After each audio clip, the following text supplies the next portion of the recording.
Hi friends అందరికీ. ఇది చూడండి అన్న ఎంత బాగా అనిపిస్తుంది.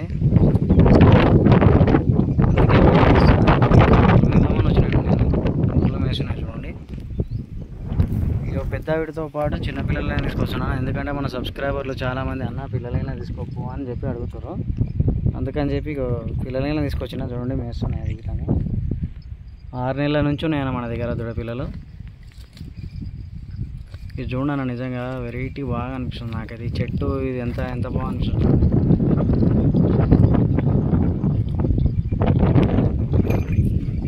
వారు వానమూల రోజు అయితే వర్షం పడతలే అన్న. వర్షం పడితే ఇదంతా గడ్డి మస్తు గడ్డి ఉంటుంది. ఇట్లా బయటకు వచ్చి మేపుకొనవచ్చు రెగ్యులర్గా మంచిగా. బయటకు వస్తే ఇప్పుడు తీసుకొస్తే మనం జనవరి వరకు తీసుకురావచ్చు అన్న గడ్డికి. అంత నాకు గడ్డి అవుతుంది ఇక్కడ. మొత్తం మామిడి చెట్ల పొండి మొత్తం అడవే ఉంటుంది. ఇంకా 3-4 ఎకరాలు అంటే ఒక 15-16 ఎకరాలు ఉంటుంది అన్న ఇదంతా కలిపితే. అంత మంచిగా మేసినాయి. ఒక్కరు లేరు చుట్టుపక్కల, ఇక్కడ ఎవ్వరు లేరు అన్న ఈరోజు అయితే. మరి వస్తారా రారా అనేది కూడా తెలియదు. నేను ఫస్ట్ టైం వచ్చిన ఈరోజు.